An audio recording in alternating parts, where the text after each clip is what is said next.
हरिः ॐ। अथ द्वितीयावल्ली। पुरमेकादशद्वारमजस्य वक्रचेतसः अनुष्ठाय न शोचते विमुक्तश्च विमुच्यते।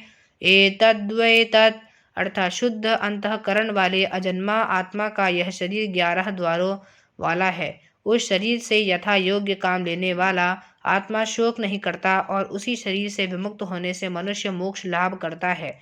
यह वही आत्मा है जिसके विषय में तुमने जिज्ञासा व्यक्त की थी। हंसः शुचिद्वदासुरन्तरिक्षं सदहोतावेशीषदतिथिदुरोणसत दृशद्वरसदृता सद्यो समद अब्जाको जारितया अद्रिजारितं बृहत्। अर्थात जो विशुद्ध परधाम में रहने वाला हंस अर्थात स्वयं प्रकाश पुरुषोत्तम है, वही अंतरिक्ष में निवास करने वाला वसु है। शरीर रूपी घरों में रहने के कारण वह अतिथि है। यज्ञ की वेदी पर स्थापित अग्नि स्वरूपा तथा उसमें आहुति डालने वाला होता है। समस्त मनुष्यों में रहने वाला, श्रेष्ठ देवताओं में रहने वाला है। वही सत्य में रहने वाला और आकाश में रहने वाला है। जल, पृथ्वी, पर्वतों में अनेक रूप से प्रकट होने वाला वही परम सत्य है। ऊर्ध्वं प्राणामुन्यतत् यपानं प्रत्यगस्यति मध्ये वामनमासीनं विश्वे देवा उपासते। अर्थात जब वही जीवात्मा योगाभ्यास में संलग्न होता है, तब प्राणवायु को वह ऊपर की ओर रोकता है और अधोद्वार में चलने वाली अपान वायु को पेट में फेंकता है।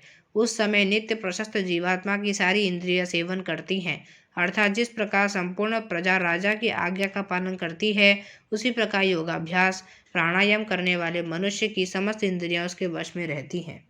अस्य विस्त्रं समानस्य शरीरथस्य देहिनः देहादिमुच्यमानस्य किमत्र परिशिष्यते। एतद्वैतत् अर्थात शरीर के स्वामी शरीर में रहने वाली इस आत्मा के शरीर से निकल जाने पर और शरीर को छोड़ देने पर शरीर में पीछे क्या रह जाता है? कुछ भी नहीं। अतः जिसके निकल जाने पर शरीर में कुछ भी शेष नहीं रहता है, नाचिकेता, वही आत्मा है। न प्राणेन न पानेन मर्त्यो जीवति कश्चन इतरेण तु जीवन्तीं यस्मिन्नेतावुपाश्रितौ। अर्थात कोई भी मनुष्य न तो प्राण से जीता है और न अपान से, अपितु मनुष्य उससे जीता है जिसके आश्रय से ये दोनों शरीर में रहते हैं, और वह आत्मा है।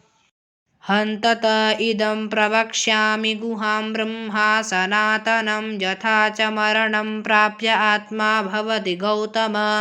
अर्थात हे गौतम नाचिकेता, अब मैं तुम्हें एक और गुप्त भेद सनातन ब्रह्म का बताऊंगा और एक यह बताऊंगा कि आत्मा का मरने के बाद क्या होता है। अतः तुम इसे ध्यानपूर्वक सुनो।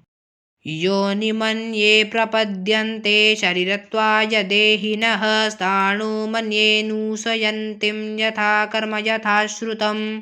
अर्थात यमराज बोले, हे नाचिकेता, बहुत से मनुष्य तो अपने अपने कर्म और अपने अपने ज्ञान के अनुसार मनुष्य आदि की योनियों में जाते हैं, और जो लोग अति निकृष्ट पाप करने वाले हैं वे वृक्षादि स्थावर योनियों को प्राप्त होते हैं।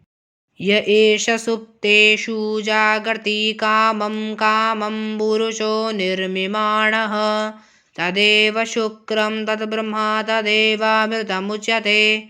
तस्मिन् लोकाश्रिता सर्वे तदोनात्येति कश्चन। एतद्वैतत् अर्थात परंतु यह जो अंतर्यामी प्रत्येक कामना की पूर्ति के लिए सब पदार्थों का निर्माण करता और प्रमाद आलस्य रूपी निद्रा में सोते हुए जीवों में जागता रहता है, वही अमृत रूप शुद्ध ब्रह्मा है। उसी के आश्रित सारे लोग ठहरे हुए हैं। उसके नियमों का कोई उल्लंघन नहीं कर सकता, और यह वही परमात्मा है जिसके संबंध में तुमने प्रश्न किया था। अग्निर्यथेको भुवनं प्रविष्टो रूपं रूपं प्रतिरूपो बभूवः एकस्तथा सर्वभूतान्तरात्मा रूपं रूपं प्रतिरूपो बहिश्च।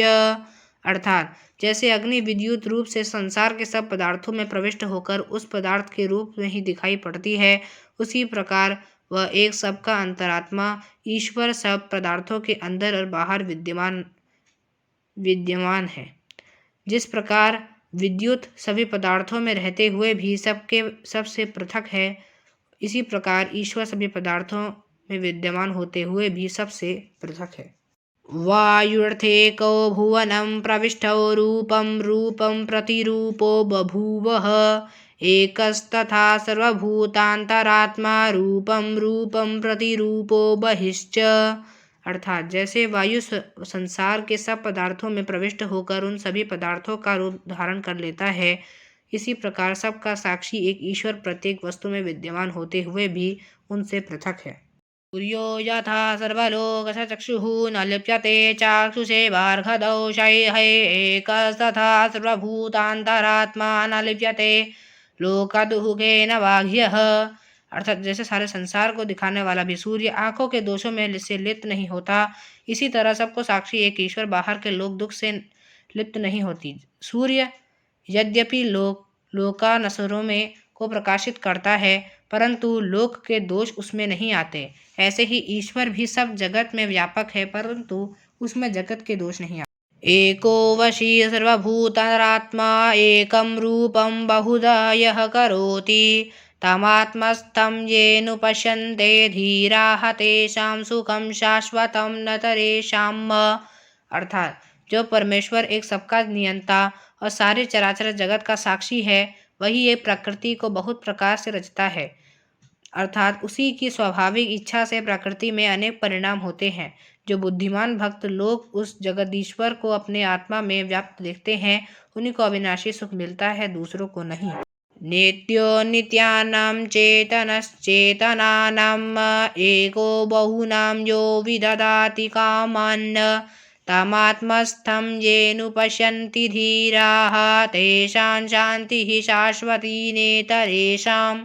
अर्थात जो प्रभु अनित्य पदार्थों में नित्य अविनाशी है और जो ज्ञानियों के भी ज्ञान का दाता है, जो चराचर वस्तुओं के बीच में एक अखंड है और अनंत जीवों के कर्म फलों का देने वाला है, उस परमेश्वर को जो ज्ञानी जन अपनी आत्मा में देखते हैं, उन्हीं को सदा रहने वाली शांति मिलती है, दूसरों को नहीं। तदेदीति मन्यन्ते निर्देश्यं परमं सुखं कथं द्विजानीयां किमु भाति विभाति वा।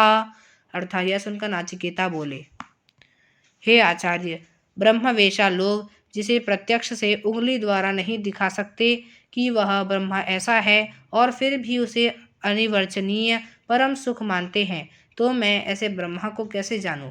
क्या वह प्रकाश का कारण है अथवा प्रदीप के तुल्य स्वयं प्रकाशक है? न तत्र सूर्यो भाति न चंद्र तारकं नेमा विदुजतो भान्ति कुतो यमग्निः तमेव भान्तनुभाति सर्वं तस्य भासा सर्वमिदं विभाति। अर्थात यमराज ने कहा, हे नाचिकेता, उस परमेश्वर को सूर्य, चंद्रमा, तारे और बिजलियां प्रकाशित नहीं कर सकते, तब भला यह अग्नि उन्हें क्या प्रकाशित करेगा?